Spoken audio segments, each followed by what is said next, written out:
Hey, everybody. Welcome back to the CruitCast. I'm Jason Sukamel, joined by Cole Patterson once again.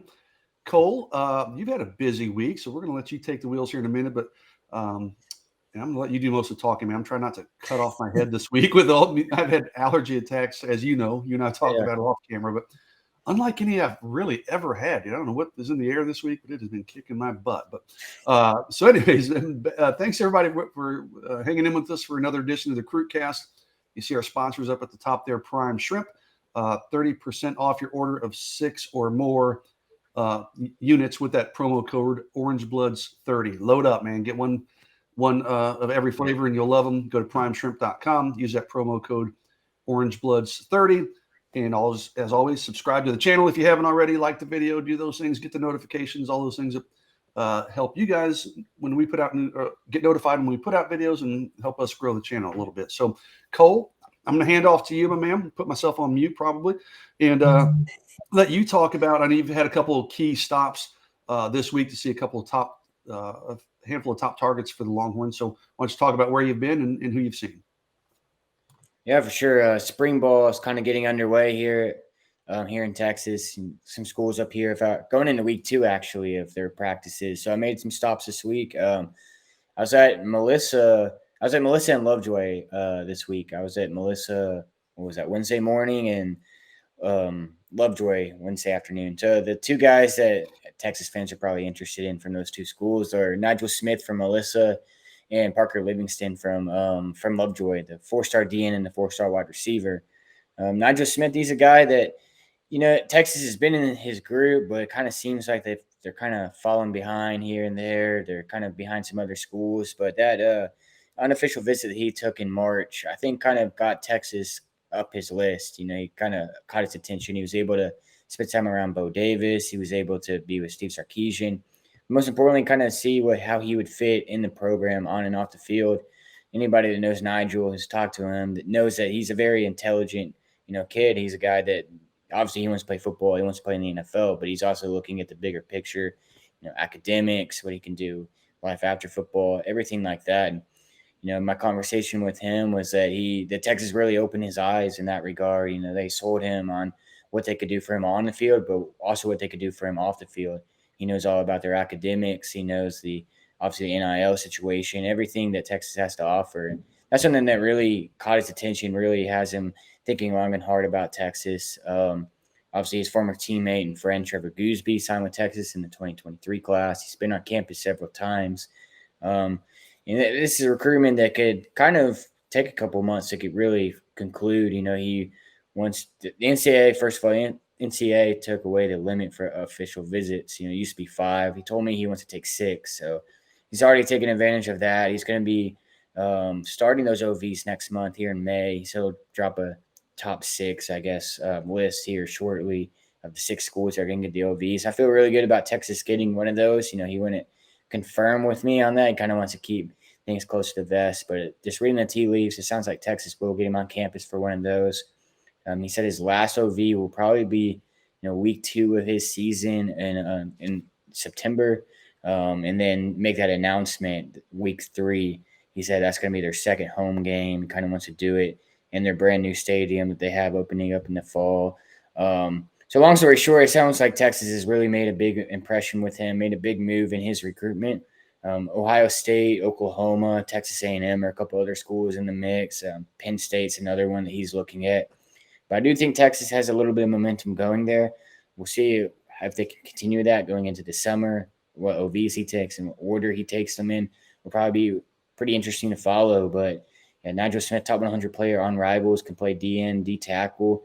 Said Bo Davis sees a really good fit for him in that defense. He can play inside on pass rush situations when they want to bring some edge rushers down, and then he can slide out in other situations as well. So really versatile player. And then Parker, moving on to Parker Livingston. Before you transition, I'm not I talked to Nigel after he visited. It was for the barbecue thing, right? You and I were both out there. Yeah, March. Yeah, and I actually caught him on the phone that night as he was heading. I think he just got home or something. I don't know before that visit if Texas would have been in his top 6 or 7. Yeah.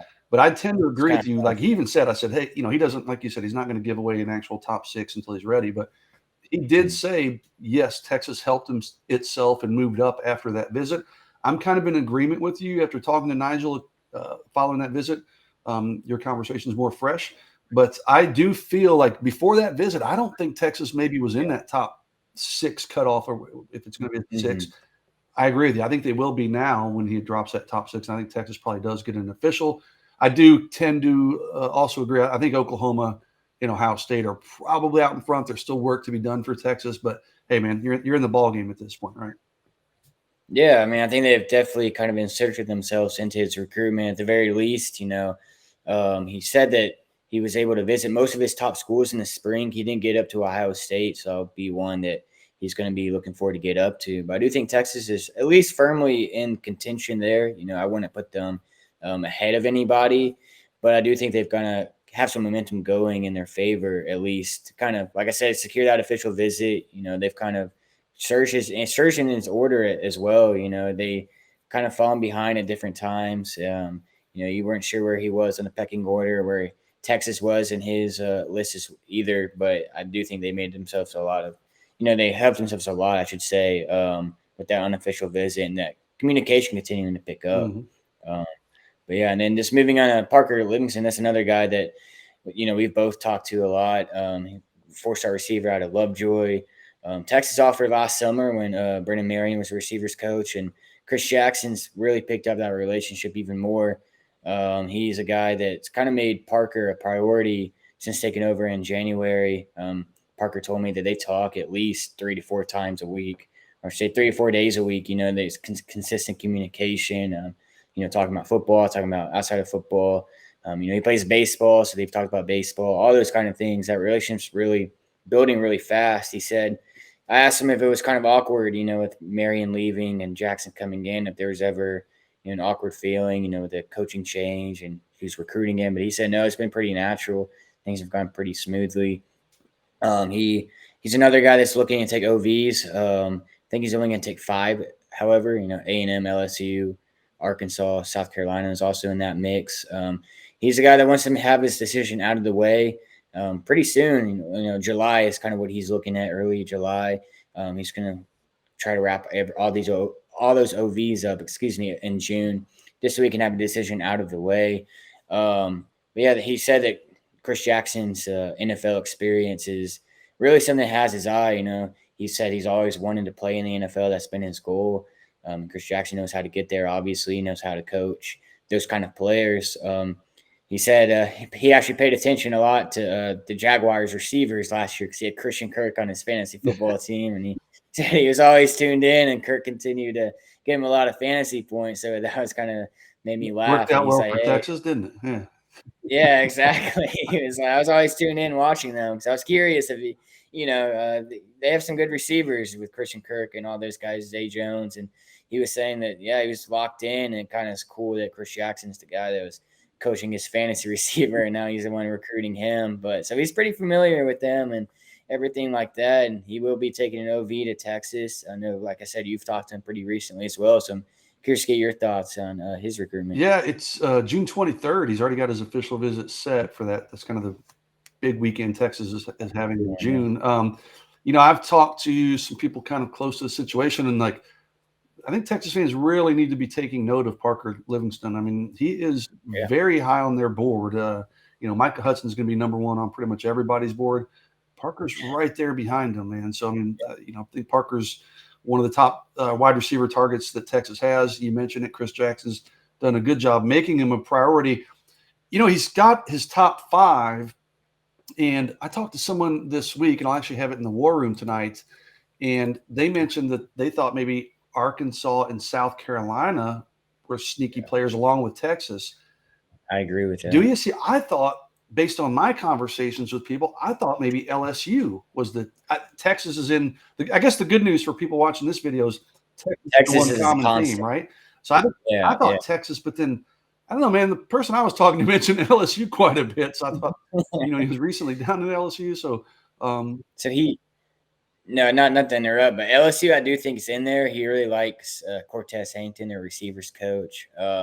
One little tidbit, I don't think it's going to be the end-all, be-all in his recruitment, but he does have a brother that goes to Arkansas, so there's some familiarity there. And Lovejoy is kind of a big Arkansas school. Bumper Pool was up there and everything. Dallas area tends to send a lot of kids to Arkansas, so I'm sure that he knows a lot of people up there. And South Carolina, he told me, they've pretty much made him the priority at wide receiver. He said their strength and conditioning coach is even texting him about recruiting, which he thought was kind of interesting. But yeah, I mean, like you said, I do think Texas, whoever you talk to, Texas keeps being brought up, and I think it's a very positive sign. Yeah, a really good player. Like I said, it'd be a good win for Texas if they get him. Hey, Cole, I got to ask you something. Sit up straight real quick. What shirt? Look at us. We're wearing the same shirt. You got your camera flipped or something, dude. I think I do, yeah.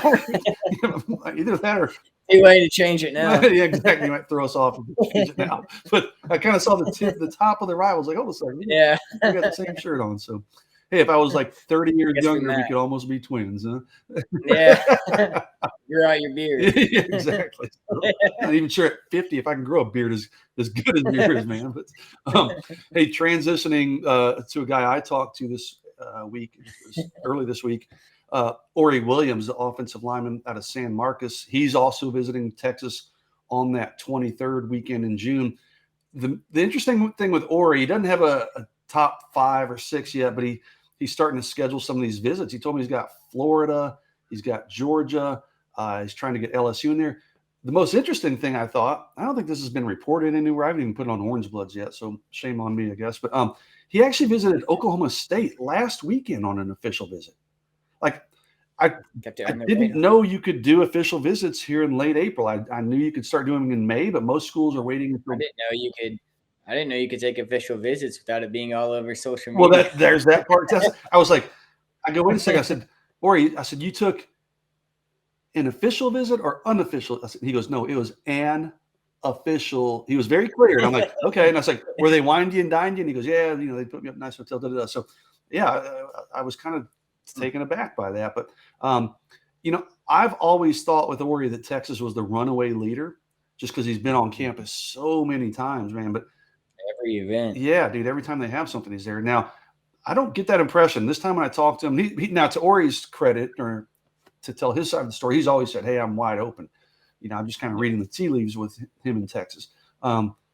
He's got ties to LSU or the state of Louisiana, so LSU is going to be a player. But I genuinely think he's pretty open going into these official visits, which, like I said, started last week. Now, the most interesting part of this CruitCast, Cole, and I say that tongue in cheek, but I think it's pretty interesting, to tell you the truth. Texas offered 2 punters this week, one from Iowa, one from Florida. Don't you laugh at that. Michael Dixon was the MVP of the bowl game for Texas. So, yeah, punters are people too. That's right. So that field position is big. But, is it like Jeff Banks had been talking? I talked to both of them this week, and I'll have write-ups on them at some point. But Drew Miller is a punter out of Iowa, and Michael Kern is down in Fort Lauderdale, Florida, formerly of New Mexico, now of Fort Lauderdale, he was telling me. But anyways, Jeff Banks, Texas special teams coordinator, had been talking to both these guys. He went and watched them both at school and just watched them kind of almost a one-on-one workout, if you will. I mean, there's fine lines of how you can do that. But, he got to see both of them work out, liked what he saw from both of them, offered 2 punters. And it makes sense if you're looking at it from a roster perspective. First off, anyone who watched the Texas spring game knows, man, there's not a punter on campus right now. That was pretty bad, the punting in the spring game. But they do have the graduate transfer coming in from Stanford for this year. But beyond that, I mean, that job's wide open. So I thought it was interesting that, it looks like Texas will try to use one of their scholarship spots for a punter this year. Both those guys said they'll probably give Texas a visit. The Drew Miller kid, like if I pull up his profile, the kid out of Iowa, he's got some pretty impressive offers. He's got Iowa State, Michigan, North Carolina State, obviously Texas. So he's got some options. Michael Kern, I think he told me, the kid out of Florida, he's got Texas, and I think it was maybe the Air Force Academy is one of the service academies. So interesting. Maybe, I don't know if that means anything, but I would think Texas would be his most attractive option as it stands right now. Cole, one other guy I want us to talk about, and we'll probably talk about him pretty much every week. And then we're going to transition. We're going to blow through some recruiting questions, like a little Q&A thing pretty quickly. But Colin Simmons, the 5-star defender out of Duncanville, He did take a visit to LSU for LSU's spring game. I think it was last weekend. I saw a bunch of pictures on social media from him and his mom. Joe Burrow was at that game, so he got a chance to pick Joe Burrow's Yeah. brain. That's never a bad I think thing. Jamar Chase was down there. Yeah, exactly, man. So well done by LSU to get Colin Simmons on campus. Colin's a guy that, again, I fully expect Texas to get an official visit. I expect he'll take more than 5 official visits, as you mentioned earlier. There's no longer the 5 visit limit. So, that's something we need to talk about that in our next CruitCast. I'm just kind of curious to hear your thoughts on that. I don't want to go down that rabbit hole today, but I'm curious to hear your thoughts and is it a good thing? Is it a not so good thing? They keep changing this recruiting calendar. And I mean, I get it. You got to adjust with the times, but like I said, a lot going on. Yeah, Orey Williams took a visit last week. I didn't even know you could take visits last week. So, I mean, they keep changing these rules. I'm like, hey, man, it's getting harder for me to keep up, man. I always say, and I'm going down that rabbit hole that I said I wouldn't, but scheduling vacations when you're a reporter who covers recruiting, it's damn near impossible, man, because the calendar moves. So every year they change the calendar and there's so much going on. And if it's not like a official visit weekends in June, and you got 7-on-7 in July, and I mean, dude, it just never ends. It's nonstop. Yeah, it really is. So I've kind of, after 21 years with Orange Bloods and counting, and having you around has been a blessing, man, because it allows me to not feel so guilty when I take a little bit of vacation. But I've kind of finally just discovered and said to myself, you know what? Sometimes I'm just going to have to miss something. If I need to take a week's vacation to go spend time with my wife and kids, and that means I miss a camp or something, you know what? This is going to have to happen at some point, man, because it's impossible. We'll keep going. Yeah, it's impossible to plan for everything. So, all right, Cole, these are questions that were submitted to me on Orange Bloods for my Q&A that I ran on Monday night, Tuesday morning, I think it might have been. So I've already answered them, but I'm going to let you answer, and then I'll give you my answer. So don't be peeking at my answers from Tuesday. Cheating on the test. Yeah, exactly. So someone, so file these names away, but someone mentioned Kobe Black, Selman Bridges, Terry Bussey, Aaron Hampton, Hunter Modden. I want you to rank those 5 in terms of ability, and then I want you to rank them in terms of likelihood of them coming to Texas. And I'm going to give you the names again. Kobe Black, Selman Bridges, Terry Bussey, Aaron Hampton, Hunter Modden. Go ahead and rank those 5 in terms of how you rank them in terms of ability. So I assume it's for defensive back. Yeah, right? Strictly as defense. Yes, correct. Strictly as defensive back. Bussey might be my favorite of the bunch, just because he can play all over the field. But as strictly as a DB, I think I'll have to go with Kobe Black at number 1. I'll probably slide Bussey at 2. Bridges at 3. I really like Bridges' length. I know if Catch has had some. Catch loves his athletic ability and all that, and he might not be a perfect polished product right now. But I think his upside's through the roof. Mm-hmm. There's a reasons why he's got some big time programs after him. The last 2 are tough. They're 2 other similar to Bussey, both Aaron Hampton and Hunter Modden can play either side of the ball. I'll give the side edge to Hunter Modden at DB and Hampton to round it out. I think Hampton might be a little bit better on offense, but that's a really good 5 right there. And I think if Texas can get 2 or 3 of those guys, I think you're sitting pretty good. Yeah, we were actually not far off. I had Kobe Black, Terry Bussey 1 and 2, just like you. Okay. I flipped. I had Modden above Bridges, and then Hampton 5th. I love Bridges, his length and he's tremendous talent, but I'm not maybe quite as high on him as a pure corner guy or a nickel guy. That's fair, some others. So now go ahead and quickly, Cole, just rank those 5 in terms of the likelihood of them being Longhorns. Well, Modden's already committed, so you kind of have to go 1 right there. Yep. That's another difficult question because I don't know. Like you said, I don't know what Hampton just narrowed his list down to Texas and Alabama. He's kind of an interesting guy to read. One day I do think Texas will get him, and the next day it seems like Alabama might get him. So I'll go with Aaron at number 2, just because he continues to have Texas up high on his list. He's another Hunter Modden is committed. Aaron Hampton was in a class at one point in time. We'll see if he kind of bucks the trend and recommits there. So I might lean Selman Bridges at 3, right ahead of Kobe Black, but I think they're probably neck and neck, and order them however you want. And I'll put Terry Bussey at 5. I think A&M's kind of the favorite there for Bussey. LSU and Alabama are also in the mix. I think that Hunter Modern obviously has to be number 1. I think the next 3 are pretty neck and neck. Man, you and I are on the same wavelength. My list differs from yours, but honestly, I wrote mine on Monday. Like, what is it? 3 days later, I think I'm more aligned with your list now than I am mine. So I had Hunter Modern 1 for the reasons you said. I had Kobe Black 2, Selman Bridges. And like you said, I just went back and forth on those two. They're so close. Yeah. And I had Hampton 4th. Now I know he just, and after I put him 4th, he released a top 2, like you said, of Texas and Alabama. But he's such a hard kid to read, like you said. Like, I know he has a top 2 of Texas and Alabama. I'd put it at 50-50 that he winds up in either one of those two, though. So he's if they fill up, or he falls in love with somebody. It wouldn't surprise me if a third school gets right in the mix there either in the summer. I think he was supposed to be – he might still be for all I know. But I know at one point he was supposed to be visiting UTSA in the summer for an OB. Yeah, not to mention that's right. Yeah. Been at LSU. So, he's a wild card. That's why it's kind of hard to rank him. Yeah, exactly. And then I put Bussey 5th just for I think he likes Texas, but I think they have ground to make up. So, okay, easy question here. Not easy, but quick to answer. Quick answer probably. Estimated time of next commitment, May or June? Cole, do you think Texas gets a commitment in the month of May, or do we maybe wait till June or even beyond? I don't know what you think, but I'll go with May. I think be right after some of these camps. Not that it has an impact on these kids' commitment timelines, but if Orey Williams already taken OVs, and you could definitely see some decisions coming in soon.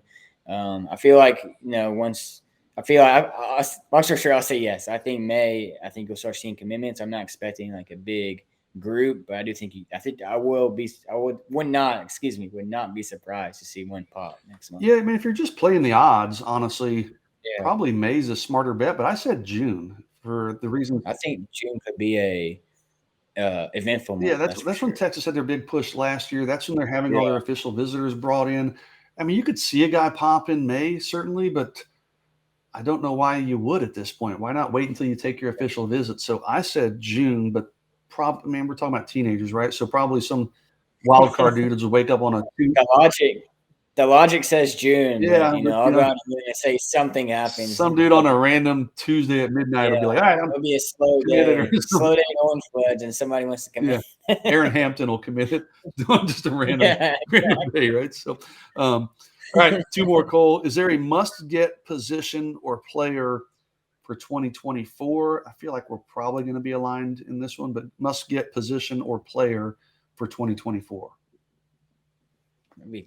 There's so many different ways you can go with that. I don't know if he's a must-get just because I don't know if they're the favorite for him, but I would say if they can find a way to get Colin Simmons, that was the obvious answer for me. Yeah. Yeah, I think he's in Dallas. He's a guy that at a position of need that can come in and play right away as a freshman.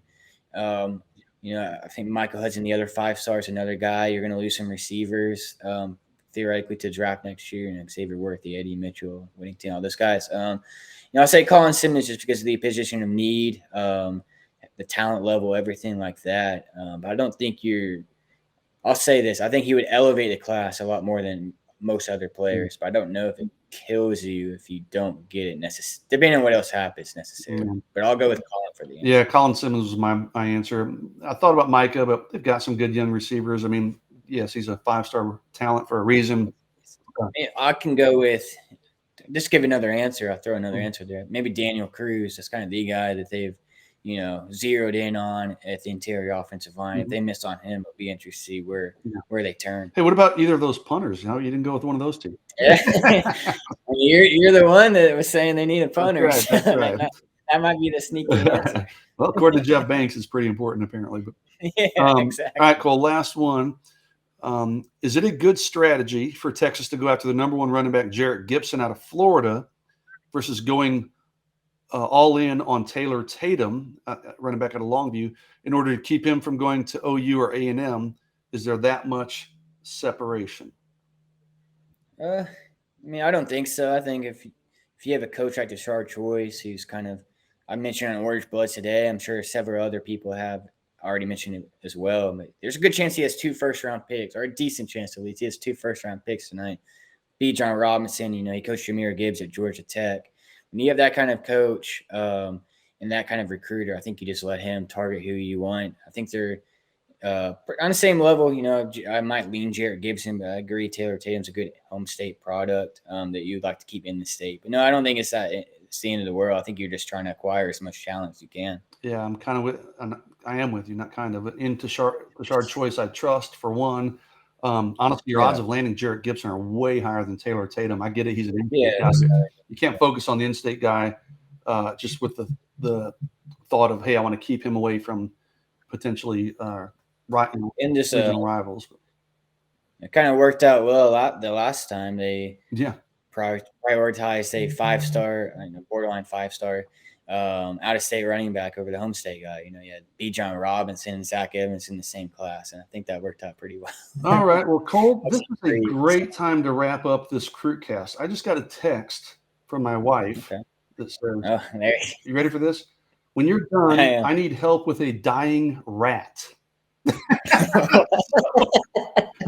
Was not expecting that to go. Well, she told me this morning, like, we let our dogs out to go to the bathroom. One of them chased a rat in our backyard under our shed. So I got to. Yeah, so that's the latest. So on that note, this has been an interesting CruitCast. Yes. No better way to end that. We covered a little bit of everything on this CruitCast. So let me go see what's going on in my backyard. But thanks to everybody for watching next week and see what else happens. Yeah, man, no kidding. So maybe I should live stream it. I should take the out there with it. You can hear me scream like a little girl, probably. But yeah, thanks to everybody for watching the CruitCast. I'm Jason Sukamel, pet exterminator, or pest exterminator, apparently. That's Cole Patterson. Go to primeshrimp.com. Use that promo code OrangeBloods30. Get your 30% off your orders of 6. Thanks to Blake, our producer, for running the show and always being flexible with our weird, crazy schedules. Blake's always around when we need him, so thanks for that. And subscribe to the channel, like the video, do all those good things. Cole, we will be back next week to talk more recruiting, and we'll be previewing, hopefully, the Rivals.com, the Rivals camp up in Dallas is next weekend. So we'll have a lot to preview and to talk about coming out of that camp. So thanks, everybody, for your time this week. Have a great week, and we'll talk to you soon. Take care.